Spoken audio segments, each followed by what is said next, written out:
Surfing Walk of Fame induction. PT and myself are happy to present this for the 13th year in a row. I'd like to start off by introducing some of our dignitaries. Of course, we're going to hear more from Consul General Justin Brown, who is with us today from Australia, our representative. Thank you for coming. We have Matt Liffring with us, representing Supervisor Silva, who's in the middle of a meeting. Matt, thank you for coming.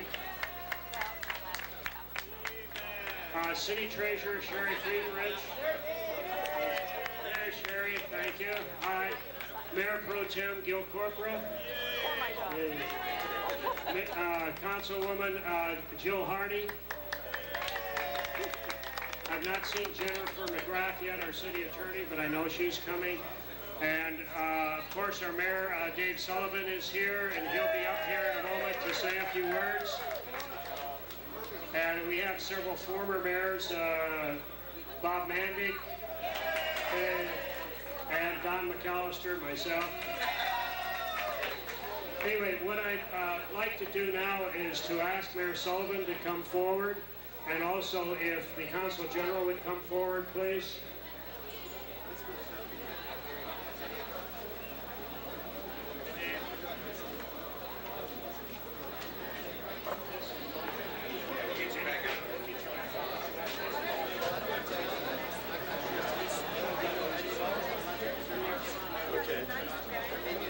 Well, we're really pleased to have Justin here representing Australia. And Justin, you're making progress now. I see you got the lei, you got the suit coat off. Well, if you must wear a tie, whoa, the liability done. If you must wear a tie, here is a surfing tie. And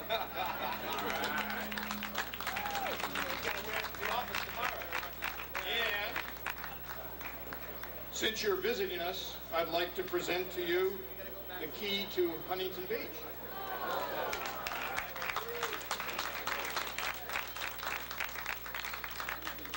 Well, what a wonderful day in Huntington Beach for both Huntington Beach and for surfing. It's a wonderful, well, first of all, let me thank the people that keep and had the idea for this Walk of Fame. And of course, we're here today to honor the inductees to the Hall of Fame. This has been a great year for surfing in Huntington Beach. Our Conference and Visitors Bureau ended their quest, and now Huntington Beach has the official U.S. certified trademark of Surf City, Huntington Beach.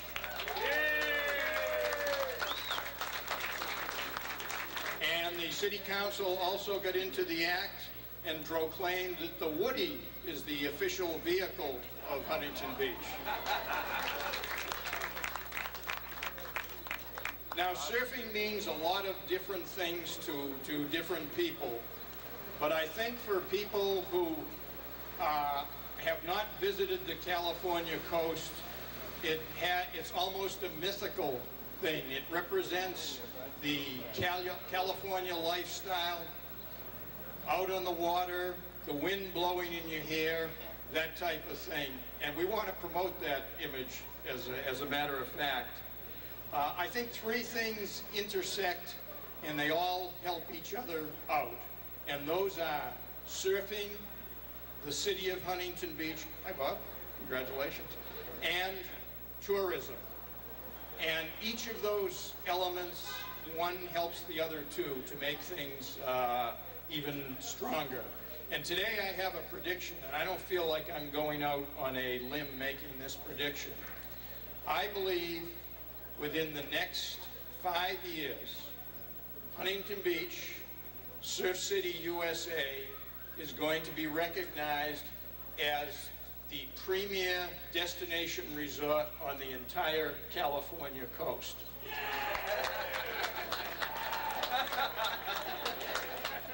So this weekend, and this day is a wonderful day for surfing, so let's all revel in it. Thank you.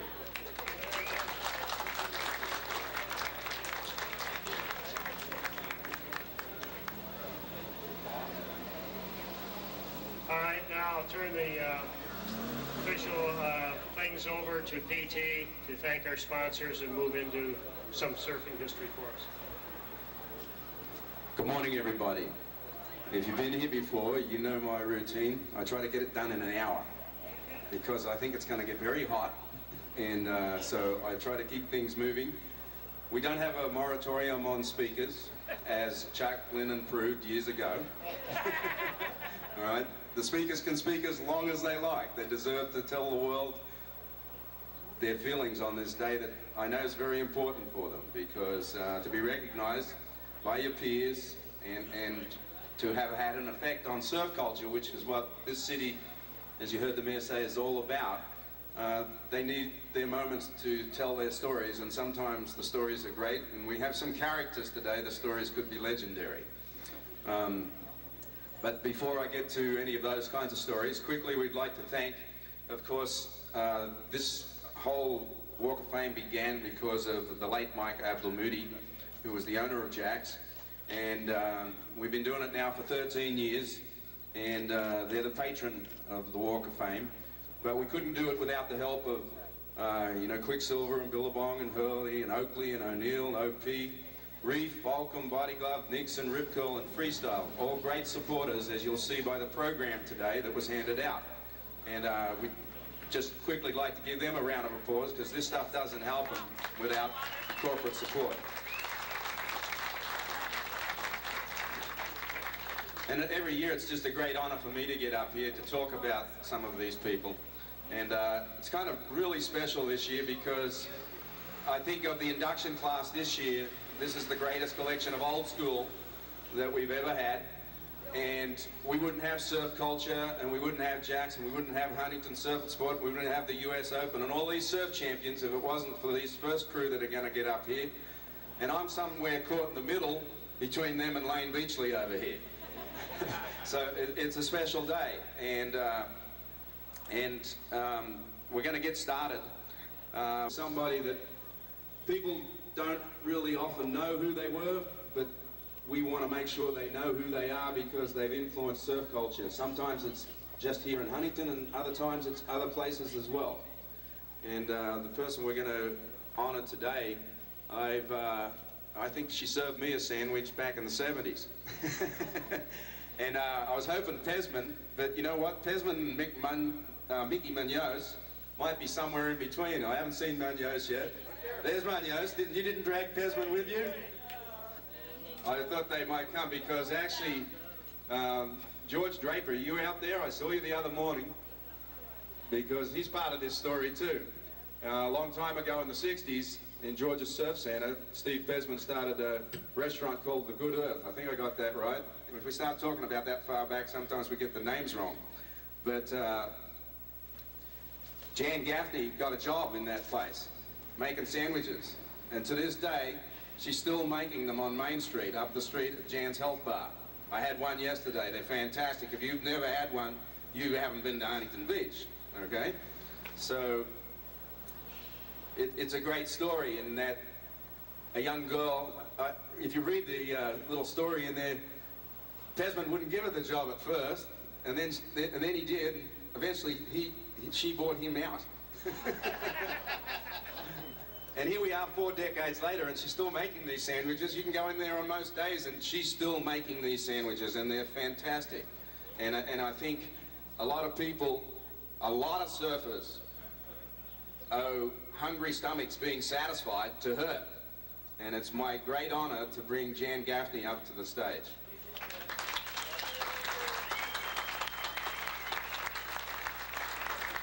She was quite a good surfer herself in her day, and surfed with all the boys out here. In the days when women surfing, you weren't supposed to be a woman surfer, you were supposed to be a beach bunny on the beach. But she was out there, I know that. Congratulations. Thank you very much. It's sure is good to see all of you, especially many, many of my customers. This is just a wonderful honor for women in surfing. I'm just so proud of it. I really don't have very much to say. I just so glad to see everyone and glad to be here. And I especially want to thank my Lord and Savior, Jesus Christ, for saving my life and bringing me here before you. Thank you.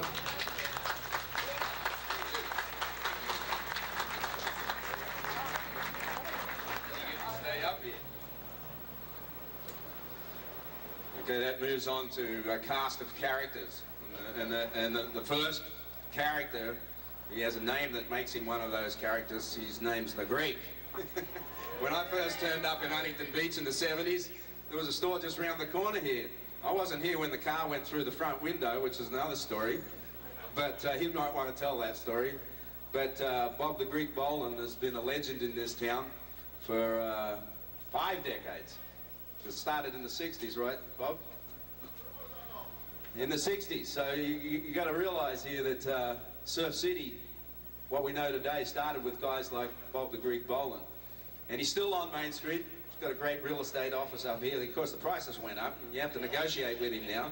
And it's not as cheap as it used to be. He probably paid, you know, $20,000 for the store around the corner in those days. And well, what do you think this building here at Jack's is worth today, all right?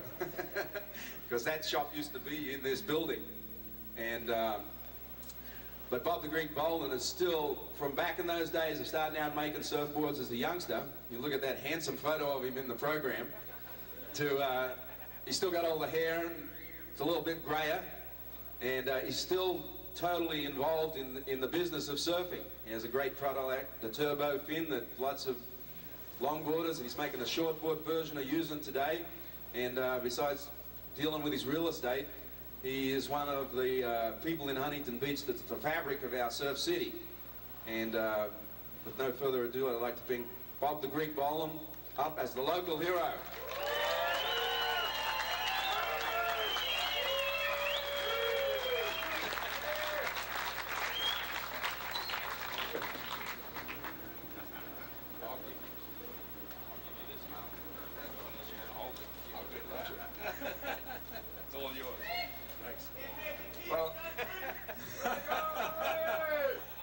It's truly an honor to be here with and have my name with all these wonderful, fantastic names. And we got the Hoffman brothers, which are just legendary in the industry of surfing. Mickey Munoz and L.J. Richards and Lane Beachley and Jan Gaffney and myself. When I came first here to Huntington Beach about 1958, started surfing, I just absolutely fell in love with Huntington Beach. It didn't look anything like what it does right now. I mean, we had an old brick building over there. This was an old brick building here. It had a Rexall drugstore in it. My surf shop, as mentioned, was right around the corner. And I think my only competition at first was Gordy. And we had a lot of fun. I mean, surfing here is great. And I'll share this story with you. I've always been kind of a little bit of a rebel. Back a few years ago, Huntington Beach installed the black ball. You couldn't surf when the black ball was up. You couldn't ride a hard surfboard that was over 5 feet. So I built a 5-foot surfboard and had the guys out there just surfing their brains out. Black ball couldn't touch them. Had Sam Hawk, Chris Hawk, all the young guys that grew up here in town, and so City in all their wisdom, they said, well, you can't ride anything that's over 410. 410 Greek surfboards are all over the beach out there. Well, they brought it down to 4.8, and they took it all the way down to 4'5", and I got a picture of Sammy Hawk riding a 4'5" mini Maui, and overhead at trestles. And then the city finally wised up and said, you can't ride anything that's hard, it has to be soft, and the boogie boards got real popular, so. So we were out with that, but we had a lot of fun. And there's just so many memories. Herbie Fletcher, who's wandering around here today, he was one of, the Greek surf team was the first team he ever surfed on. In fact, they had an honor for Herbie not too long ago, and I made sure he realized he was still on the team, gave him a t-shirt and a hat, and he better be wearing that t-shirt and hat. So. And we had the opportunity, my wife and some friends and I, we had the opportunity to travel recently to Australia and New Zealand. And who do I bump into Australia? PT. I mean, he's everywhere. This guy is absolutely everywhere. And everywhere I go and run into PT, you mention that name, they just absolutely love him. He's just a wonderful emissary for this wonderful sport. And I'd like to thank all my friends that are here. I got Rat, and I'd like to thank my family. I've got all my family is here. I'm looking right at my son, Matt, and my lovely wife is around here somewhere, Patty, and my son Michael and Bobby, and all my grandchildren, my daughter Kim, and if I could get them up here, that'd be great. But it's lovely to have them here. I'm just so proud of my entire family.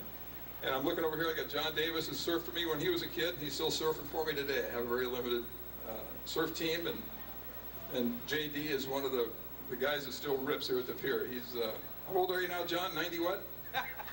Oh, that's it, yeah, 25. That's great. And I have some other lovely friends right here, the Dugans, live up on Main Street, and just a wonderful asset to our community. And we got the Mandicks, of course.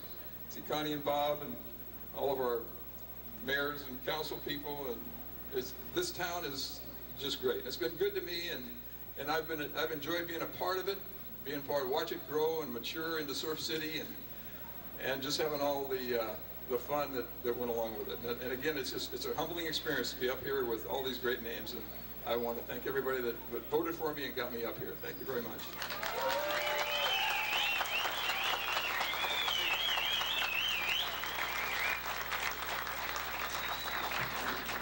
As we get a little further in, just want to acknowledge a couple of people that are out there that already have their granite stones on the sidewalk that we all get to walk on now over here. Linda Benson, the first champion at the pier in 1959. Herbie over there, he's part of that Hoffman clan. He's on the Walk of Fame already. Natalie Coates right there in the front row, responsible for the Surf Museum up the street. Chuck Lennon's out there somewhere, I know. I see him out there. He's a legend in the town.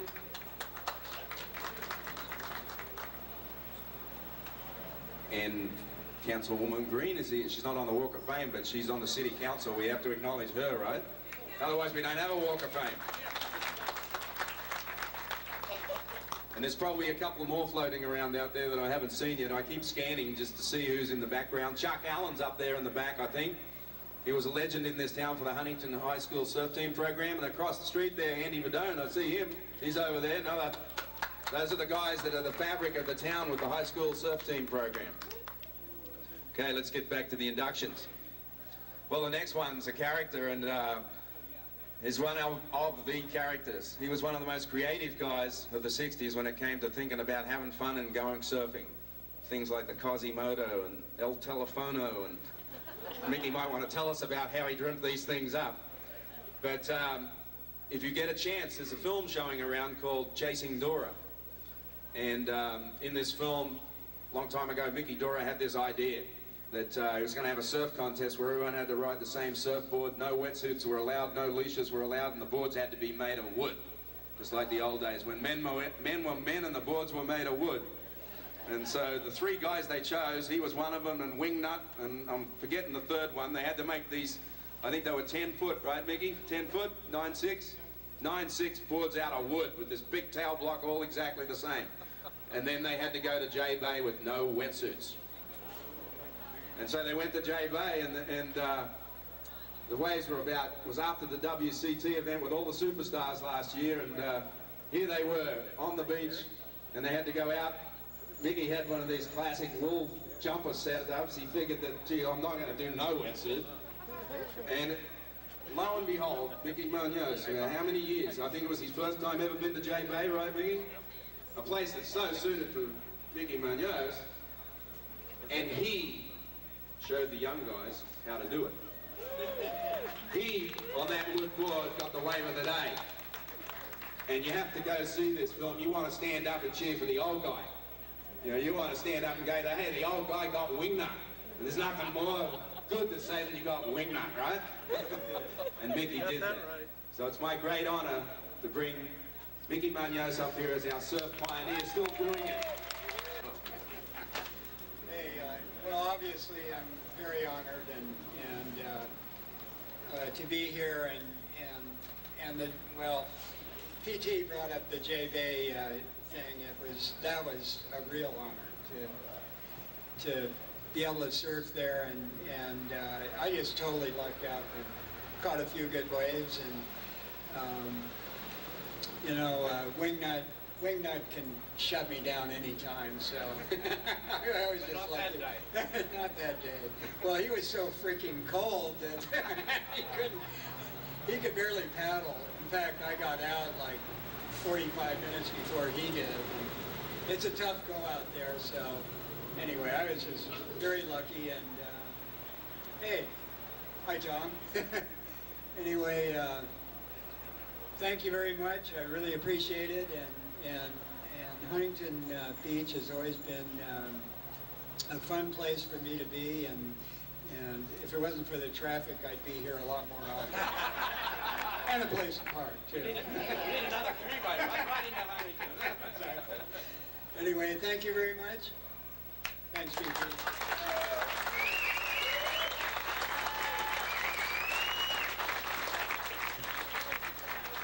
See, I'm one of the short guys. I love it when guys get up here as short as me, Mickey Munoz, right?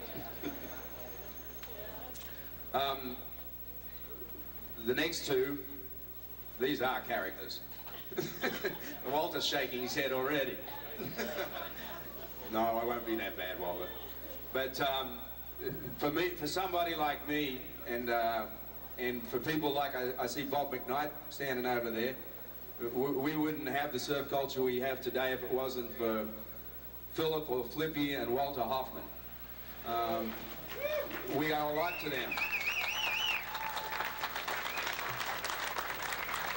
I dare say a lot of us are standing here in fabrics that they made.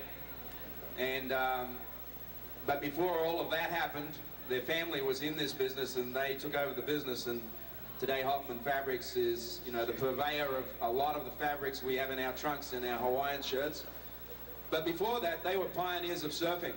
These guys attacked the North Shore. If you look at the center spread of the program, which is why they're in the center spread, these guys charged the North Shore with Mickey and a few other guys back in the day when it was just the Hawaiians. And these guys left California and went over there and said, you know, us Howleys can do this stuff too, you know, and they were truly pioneers of charging the big waves. Outside of that, their influence as a family is undeniable. We have two other names on the sidewalk already. In Joyce, arguably the first great champion along with Linda, and also Herbie, who grew up here. And I dare say there might be one or two more. I saw Nathan Fletcher out here somewhere. I haven't seen Christian. No, I haven't seen Christian out there, but Marty Hoffman, who was on a team that I coached back in the days in the 80s of the NSSA. And so their fabric in our culture goes across everything we've done, whether it's making the surf clothes, to competition, to pioneering the North Shore. And it really, to me, this is why we have, you know, $1 billion surf industry, is because of people like Walter and Flippy. We wouldn't have it without them. And we owe these guys a great debt of gratitude. And it is absolutely my great honor to bring these two up to the stage.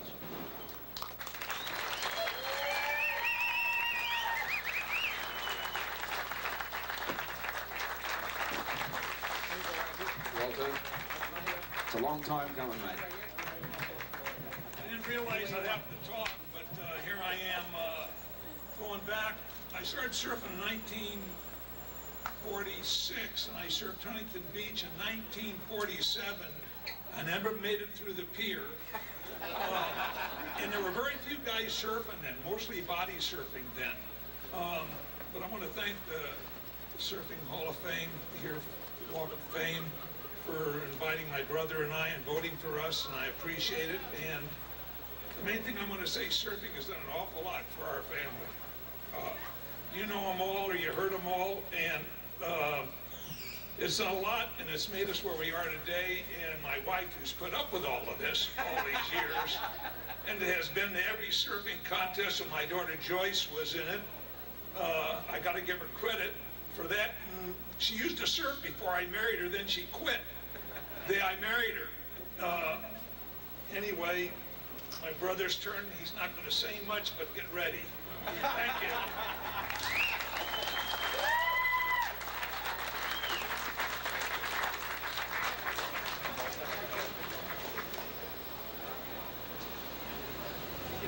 Okay, good. All right. Walter and I are very honored to be here at Surf City. We feel extremely fortunate to have played a part in the development of surfing culture, which has been the backbone of the lifestyle that we love and enjoy. And it's all about lifestyle.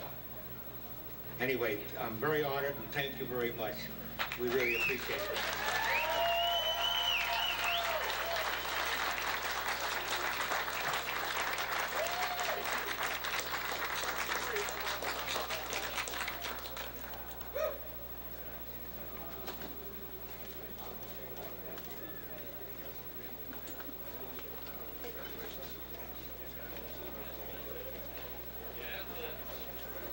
And can you believe? Flippy's still surfing. That's the absolute truth. He's still getting out there, and he's still riding waves. And he still has the same heart of charging that photo you see of him at Pipeline in the center spread there, which is taken by Leroy Granis back in either the late 50s or 60s. And he's still out there. It's phenomenal. To add a little bit to that, the downside is Flippy can't stand up on a surfboard. The upside is he loves big waves. He goes out, he's surfing prone. Every single wave is overhead. TV styling.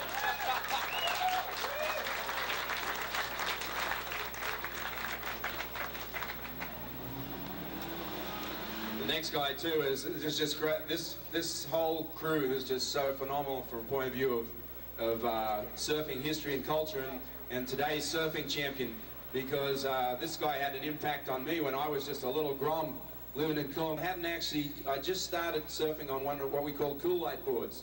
The little foam boards you used to buy at the sporting goods store. But LJ Richards had won the '63 championships out here, and he was on the US team. And we used to get our Sunday papers, and Midget Farrell, he had the column in the Sunday papers, and so they come down for the first World Championships, the old school World Championships, and LJ might correct me, but I think it was him and Doyle, and I'm not sure who else was on the American team. I know Cabell was on the Hawaiian team, or it was the American team in those days. And LJ turned up in Australia, and of course, Midget won it, which was big for us Aussies. But there was this guy, LJ Richards, with this stylish surfing that I thought, that's my kind of style, because through the years, my type of surfing from Australia, I wasn't of the Nat school, I was more of the Midget school. And I would say that in California, I was highly influenced by the Skip Fries, who I hope one day gets on the Walk of Fame, and LJ, and the Style Masters, Kemp Arberg, who I ripped off for the Soul Arch, I admit that. But then I got to California years later and got to know LJ through the longboard competition of the 80s. And it's one of the guys that I truly admire. Spent years and years as a lifeguard, still in the greatest shape. He's in better shape than me. Still surfs fantastic. I love it every year when we get together down at the UCSD Cancer Society benefit. We all go surfing, and for me with those contests, I'm the little kid. These guys were the gods, and it's just my great honor to bring up the champion at the Huntington Beach Pier in 1963, LJ Richards.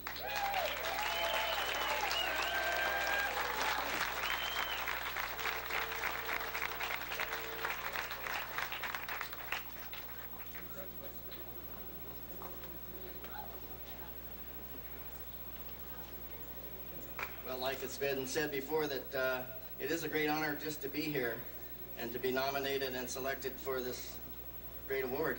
And thank the city of Huntington Beach, Jax, and I want to thank my family, my wife, my daughters, all my grandkids that are here, and all the friends that I've surfed with on a daily basis that are standing around in the audience. And it truly is a great honor. Thank you.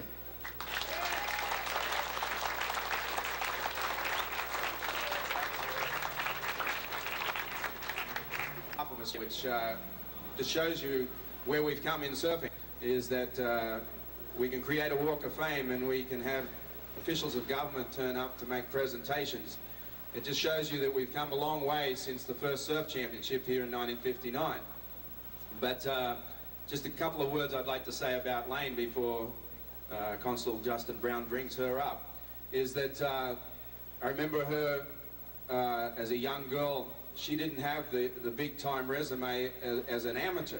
She was a battler, and she was an Aussie battler, as we call them in Australia, and she knew she could get there, and she fought her way through those amateur ranks. Didn't win a lot of the titles. There were other girls that were getting all the accolades, and it wasn't her, and she kept fighting her way through and eventually made it into the World Championship Tour and has become arguably the greatest competitive surfer of all time. She won 6 straight World Championships. No one has ever in our sport won 6 straight World Championships. And even today, she is out there, and she might correct me, but I think she's number 2. She is right now number 2 in the world, fighting for a 7th. She says she's going to get a 7th just so she can tell Kelly Slater, I'm just as good as you. I won 6 in a row, you know, but I'm going to get the 7th, then when we can have the argument, you didn't win 6 in a row. So I'm going to bring the Honourable Justin Brown up, and it's really special for us to have Lane here today, and she will also be inducted on the other side of the street tomorrow in the Hall of Fame, and it's the first person that's ever been inducted on both sides on the same day, which is a real accomplishment. Justin, it's all up to you, mate.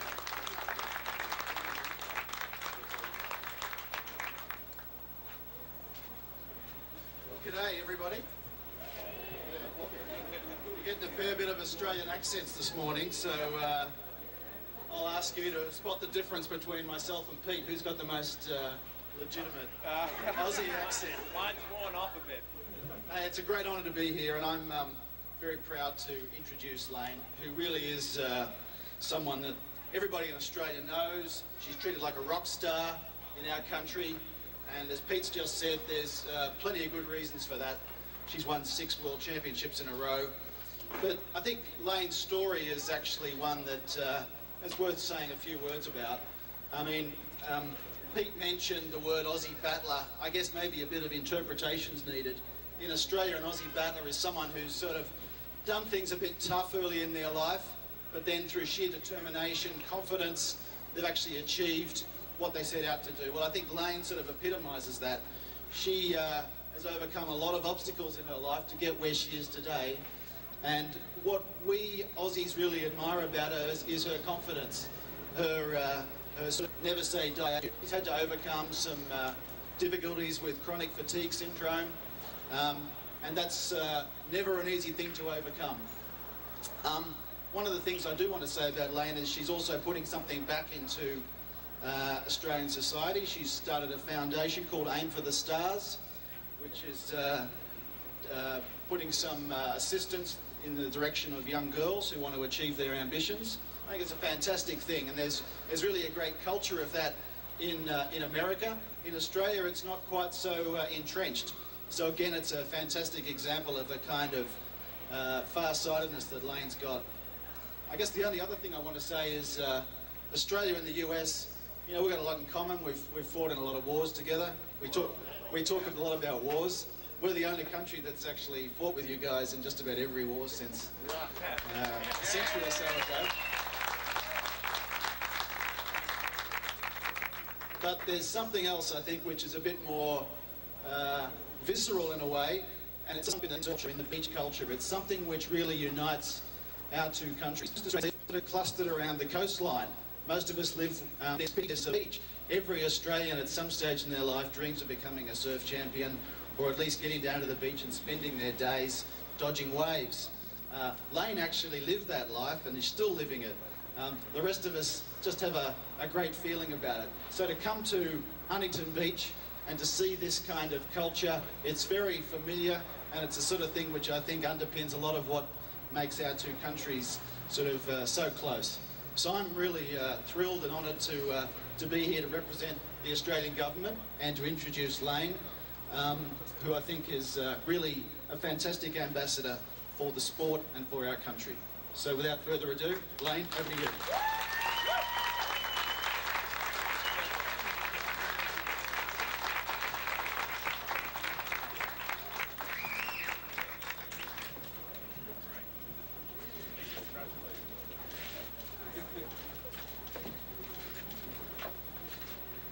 Thank you, Justin. Thanks, PT. Congratulations to everyone here today and for everyone that's been stepped on throughout their careers on the Walk of Fame. I'm looking forward to I'm looking forward to being stepped on. I'm really honoured to be here today. As Bob was saying that he first came here in '58, I actually came here the first time in '88.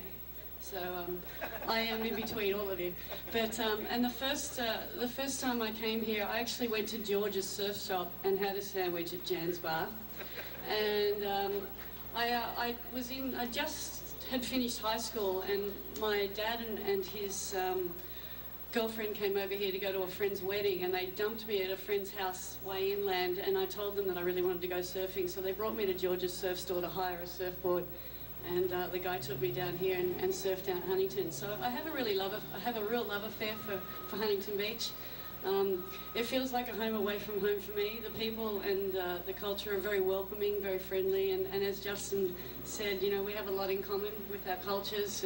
95% of the Australian population does live close to the beach or on the beach, and I have had an arduous career, but one that's been very fulfilling, very rewarding, and this is just the icing on the cake. So thank you for your recognition, for your support, for your acknowledgement. Thank you to all the peers. Thank you for the City of Huntington Beach, everyone that makes the Walk of Fame possible. And here's to several more years at the top. Thank you very much.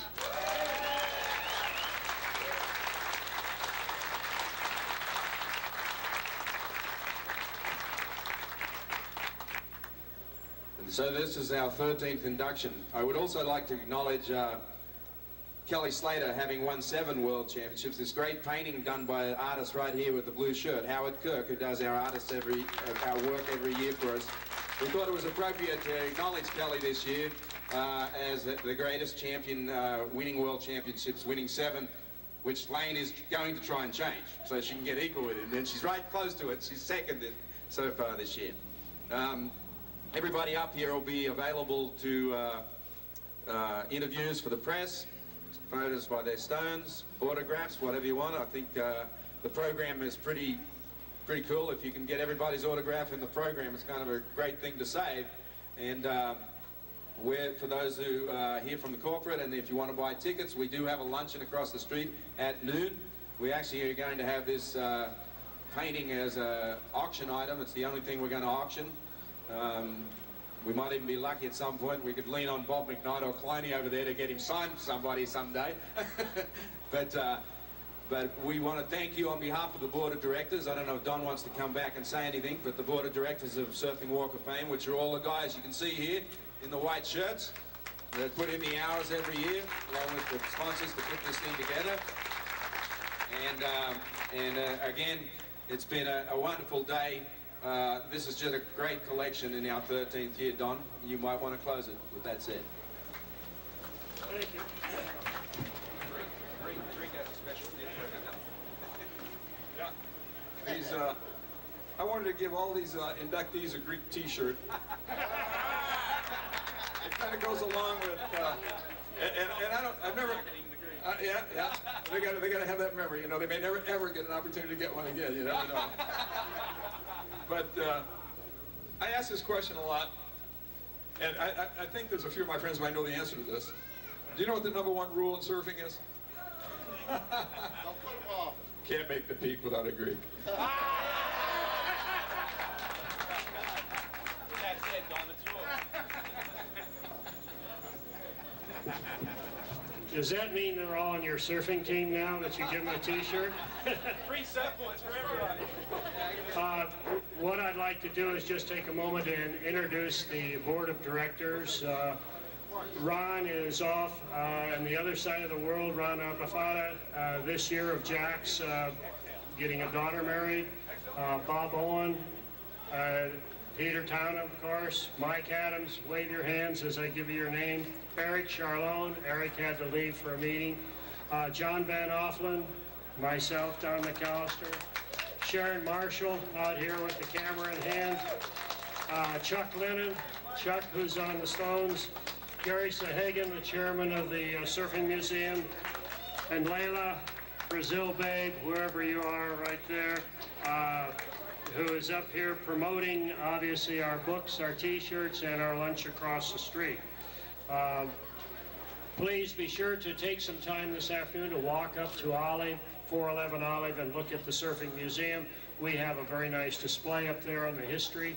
And then the most important thing, and Gary, if you would hold up that t-shirt behind you right there, we are happy to announce that we now have gone live and have a website, surfingwalkoffame.com. Very easy to do it. And in fact, if you put on surfing, you'll probably get us first. Which Lou Harrison, who's right up in front here, designed it for us. And also another claim to fame, of course, is it was his design for Surf City, USA that was chosen of the Surfboards. So he's quite a local hero himself. With that, enjoy your photos. We'll officially unveil the new stones right now, do our photographs and everything else, and then go across the street for the lunch. Thank you. Sorry.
Summer, get one of this too. We're done? We're done. Lynn, how do you say your name?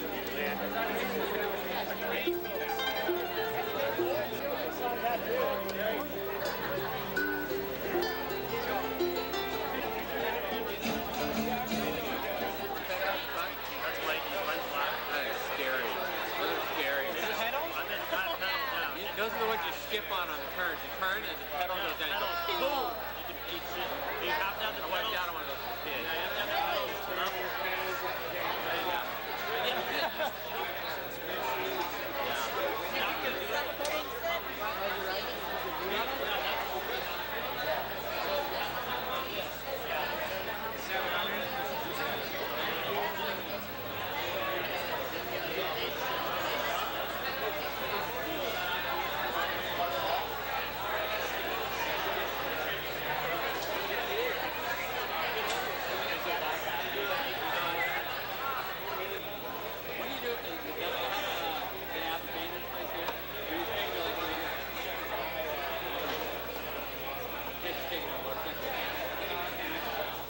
Help put this on. In a few moments after we make a presentation of some Dixon watches to the honorees today, then we'll start our live auction for this Kelly Slater painting here. The funds, someone asked me, where do the funds go for this? Well, the funds go to help sustain and keep the Surfing Walk of Fame stones in good condition each other and add new ones every year to it. This is a non-profit group that looks for donations from the major contributors that we get every year that helps sustain us in our 13th year. So again, thank you for all supporting us. I'll turn it over now to PT to start with the Nixon watches. PT? Thanks, Don. Just quickly, firstly, I'd like to get Brandon Lilliard up from Nixon to say a few words on behalf of Nixon, who did these great watches. Brandon? He doesn't like public speaking, but I probably needs to practice. I just wanted to thank everybody from Jack's, Dukes, and all the inductees on behalf of myself, Chad and Nana, and everyone at Nixon. Enjoy the watches. Thanks. Thanks, Brandon. You can sit down on that. Yeah, we would really like to thank Nixon. This is a program we started, was the first time last year. Actually, for those of you who were around in our 10th anniversary, we had a big ball at the Hyatt. We plan to do that in our 15th year. And they committed to give everyone a new watch that year. So there'll be probably about 75 of them that year. You'll get a second one, guys. But instead of having everybody have to come up here because we don't need to make these speeches, Layla's going to come out and give you your watch in the audience. And we're going to start off with today. It's a great honour to give Jan Gaffney her watch for the honour roll for 2006.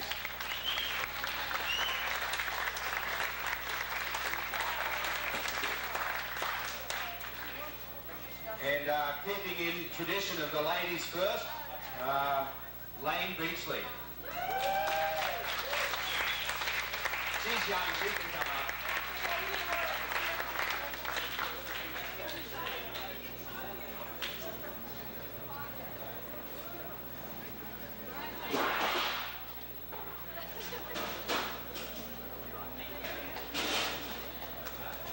Next up, our local hero in 2006, Bob the Greek Boland. Where's the Greek?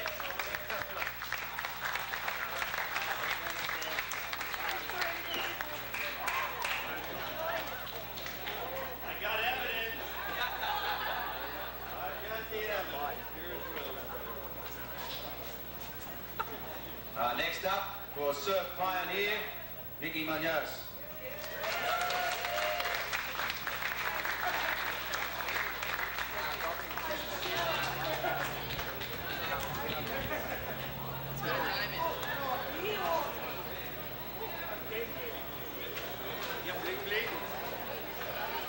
Next up, the 63 U.S. champion of the PL, Jay Richards.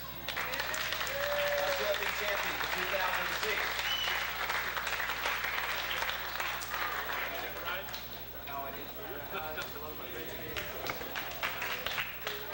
And that leaves two. I guess I should go young first, right, Walter? Okay, it's great honour, Walter Hoffman for Surf Culture.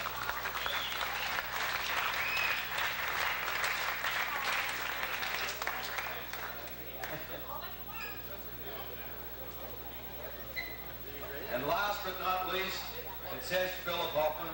I don't think I've ever called him Philip in my life. Libby Hoffman.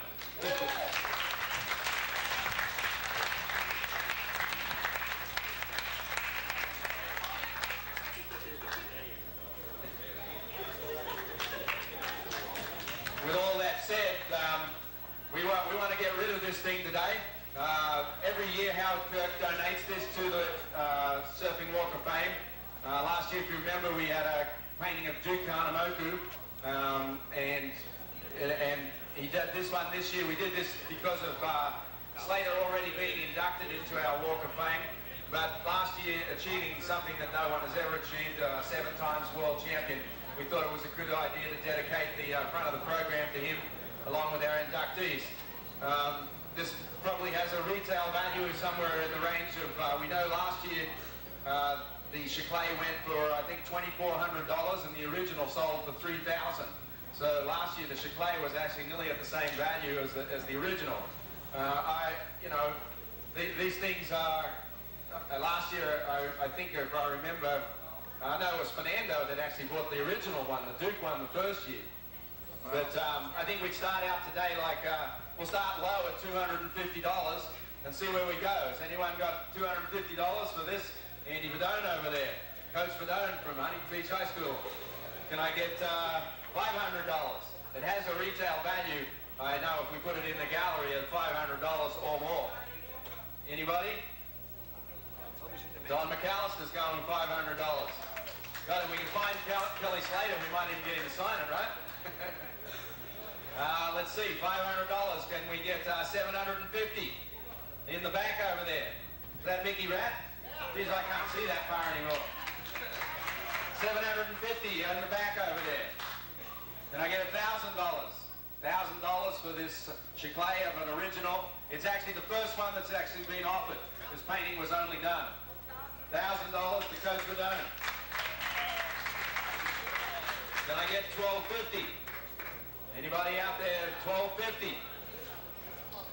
$1,250 for, that's actually, as I said, the first time this particular painting's been offered at all. We could bring the original out and charge $5,000, right? So at the moment we're at $1,000 over here to Coach Verdone. Can I get $1,250? Going once?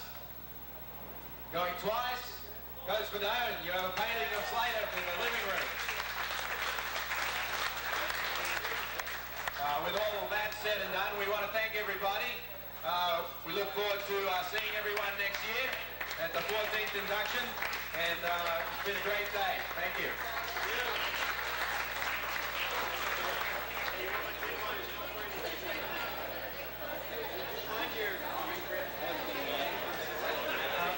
Everybody make sure that you thank Brett Barnes at Duke's for all of the fantastic food today, and go eat at his restaurant often. Thank you again, Brett. Thank you very much.